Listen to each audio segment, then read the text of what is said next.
Welcome back to the deep dive, everybody. Today we're taking a look back, way back. I mean, really back to a time before printing, before you could just hit Ctrl-P to make a copy of something. Yeah, that's right. I mean, can you imagine that? Not really. We're talking about a time when knowledge survived, literally survived, because people, real people, sat down and copied books by hand. Amazing. And today, we're going to try to understand how that worked, how these incredible works, and I'm thinking specifically here about things like, the Mondsee Matthew Gospel, how these were made. Right. So that's our goal today, to really get our hands dirty, so to speak, and really dig into the world of the Carolingian Scriptoria during Charlemagne's reign. Charlemagne. And we're going to be using historical documents, to guide us along the way. That's right. Actual fragments. Pieces of the past that tell a story. Fragments, like the Mondsee fragments. Yeah. I mean, they offer these amazing glimpses, almost like little windows into this whole pivotal era in history. I mean, it's a time when, Europe was changing, and the way knowledge was preserved was changing. Huge, huge changes. It's like, think about it. If you wanted to learn something back then, you couldn't just Google it or download a book. No. You had to find someone who had a copy of the book you wanted. Right.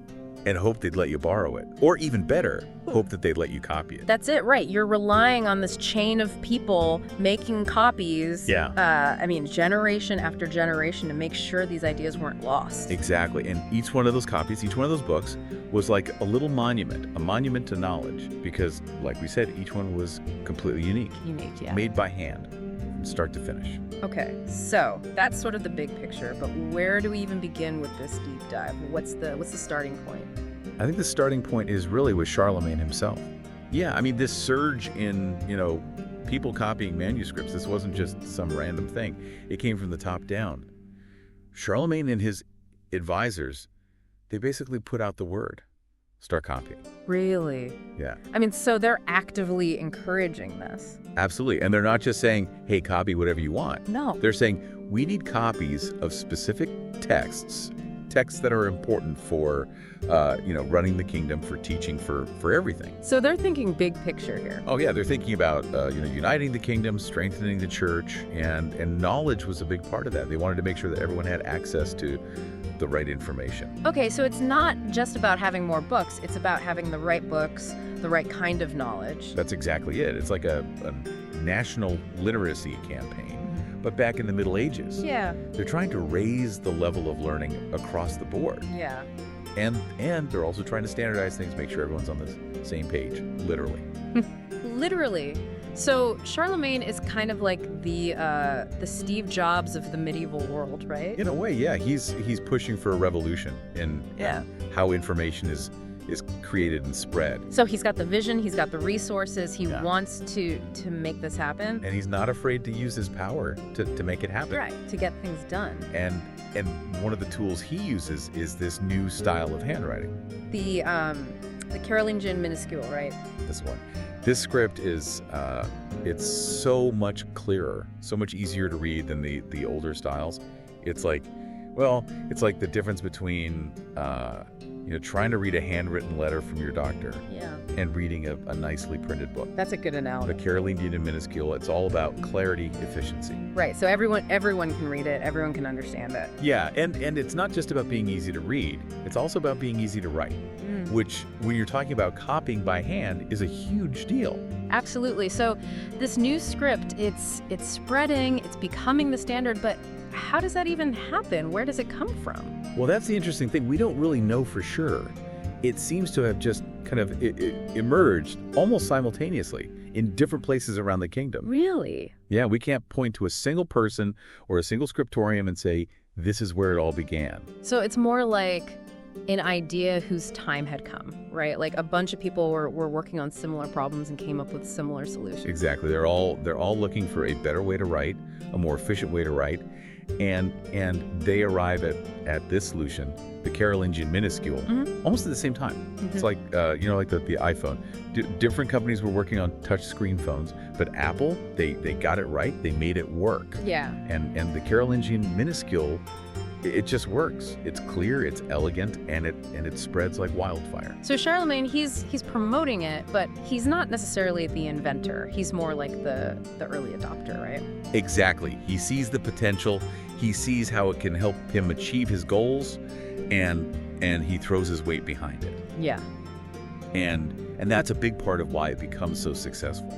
Okay, so now we've got Charlemagne. He's got his literacy campaign going. He's got this new script. He's got people all over the kingdom copying books. Yeah. But what's it actually like to be one of these scribes? Okay, now imagine. Yeah. You're in this room. It's called the Scriptorium. Scriptorium, okay. And it's not some fancy office. It's pretty basic. Right. You've got your bench, maybe a stool for your feet. Okay. And your desk, if you're lucky. But what are you actually working with? What are your tools? Well, first of all, you've got your parchment. Parchment, right. And that's not paper. Right? No, this is animal skin, calf skin, or sheepskin, specially prepared. And that's what you're writing on? That's it. And it's expensive. I bet. You're not going to be wasting this stuff. No. And to write on it, you've got your quills, your ink, okay, and your scraping knife. Scraping knife. Yeah, to erase mistakes. Oh, so no whiteout back then. No whiteout. Every piece of parchment is precious. Okay, so let's back up a little bit. You said the parchment is made from animal skin. Yeah, and the process, it's not pretty. You've got to soak the skins in lime water, then stretch them out, scrape them, get all the hair off, smooth them out. It's a lot of work. And then you dye it purple sometimes. Yeah, for the really fancy manuscripts, the ones they really want to show off, they'd use purple dye, which is super expensive. So they're really sparing no expense on some of these. On some of them, yeah. They want them to be beautiful, to last, to be like works of art. And then, okay, so you've got your parchment. Yeah. It's ready to go. But you don't just start writing. Yeah. First, you got to prepare it. You got to prick the margins, rule the lines. You mean literally like make little holes? Yeah, with a little pointed tool. Yeah. And then you use a ruler to draw the lines. And this is all by hand? All by hand. And you're usually doing this for several sheets at once, stacked up. Wow, talk about tedious. Right, it's all about precision, getting everything lined up perfectly. Okay, so now the parchment is, it's pricked, it's lined. Right. You're ready to write. Almost. You got to fold the sheets, make gatherings, they're called.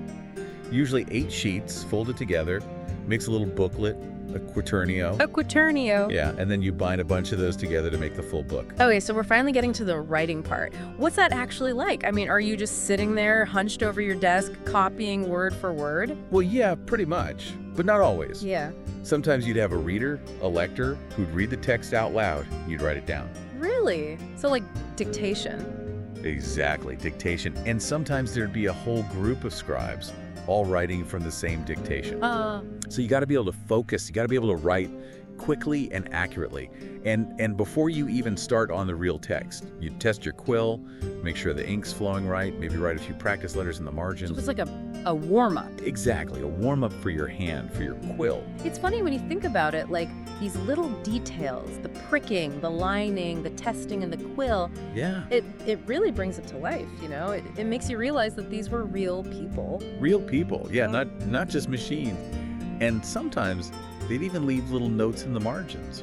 Really? Yeah, complaints about the parchment, about the weather, about their aches and pains. Like what? Things like, how hairy is this parchment? Or, today it is very cold. Or, the lamp provides bad light. Or, I do not feel well today. Or even just like, now is the time to begin work or time to eat. So they're human, they're letting their personalities come through. Exactly, and it's those little glimpses, those little moments that make these manuscripts so fascinating. It's like they're talking to us across the centuries. Yeah, and you can imagine the relief they must have felt when they finished a manuscript. It was a huge accomplishment. One scribe even compared it to a sailor finally reaching land after a long voyage. Wow, so it's like this huge weight lifted off their shoulders. Yeah, and they knew how much work had gone into it. Yeah. There's a quote that says, "Whoever has never written himself underestimates the labor of copying, but whoever has done it once knows how tiring it is." I can only imagine. And sometimes at the end of a manuscript, they'd even include a little note asking future readers to pray for them, for their souls. So they're really putting their heart and soul into this work. They are. It's not just a job, it's a calling. And it sounds like it's not always a solo mission either. No, not always. In the bigger scriptoria, they'd often work in teams. Like an assembly line? Kind of, yeah, but more like a relay race, I guess. Okay. You know, one scribe would work on a section, then pass it on to the next. And they're all working on the same book. Yeah, usually under the supervision of a master scribe who's kind of like the conductor of the orchestra. Making sure everyone's in sync. Exactly.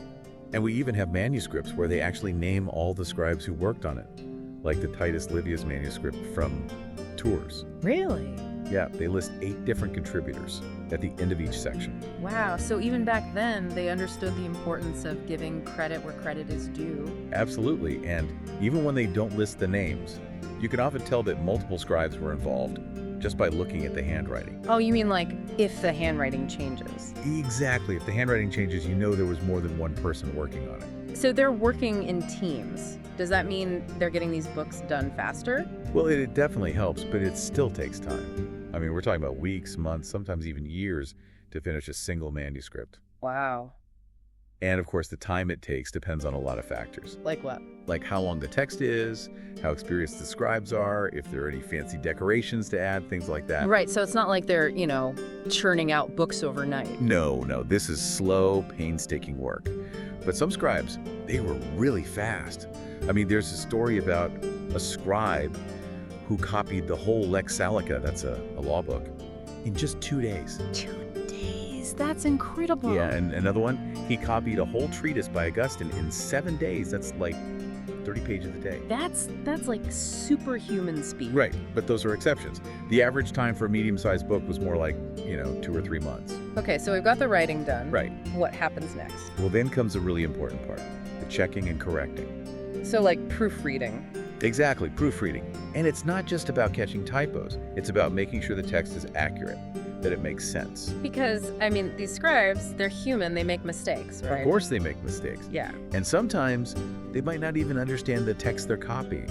Yeah, not all scribes were highly educated. Some of them, they just copied mechanically, without really knowing what they were writing. I guess that makes sense.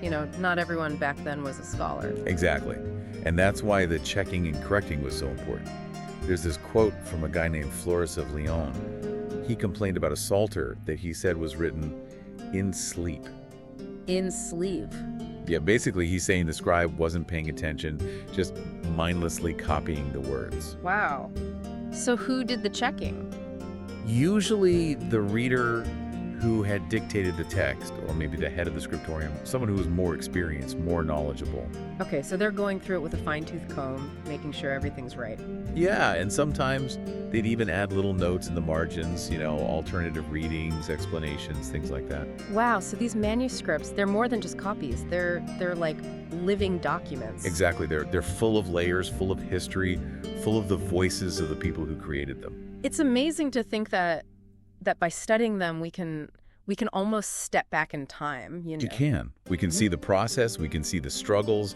We can see the dedication. It's all there, preserved in the parchment, in the ink, in the handwriting. And it's thanks to all that effort, all that work, that we have these texts today. Right. Think about it. Without these scribes, without these scriptoria, yeah, so much knowledge would have been lost. It would have been. These manuscripts are not just books, they're time capsules. Time capsules, that's a good way to put it. So let's recap. What have we learned? Okay, so we started with Charlemagne, his big push for literacy, his vision for a more educated kingdom. Right. We talked about the Carolingian minuscule, this new script that revolutionized writing. Yeah. We went inside the scriptorium, saw what it was like to be a scribe, all the tools, all the techniques. The pricking, the lining, the quills. Exactly, all the meticulous details. And we talked about the collaborative nature of the work. The teams of scribes, the master scribes, all working together. And then, of course, the checking and the correcting, making sure everything was perfect. Or as close to perfect as humanly possible. Right. So it was a huge undertaking, but a vital one. Absolutely vital. These scribes, they preserved knowledge. They saved it from oblivion. And thanks to them, we have this incredible legacy, this treasure trove of texts from the past. And it's not just about the texts themselves, it's about what they tell us, about the people who created them, about their world, about their values. It's about understanding our own history. Exactly, it's about connecting with the past. And it makes you wonder, What will future historians think when they look back at our time, at our methods of preserving knowledge? Interesting question. I mean, we don't have scriptoria anymore. We have, servers, data centers, the cloud. Yeah. Will they be able to piece together our story, our culture, from our digital manuscripts? I don't know. It's something to think about. It is. It's a whole other deep dive for another day, I think. Maybe. Anyway, thanks for joining us on this deep dive. It's been a fascinating journey. It has. And we'll see you next time on the deep dive. Until then.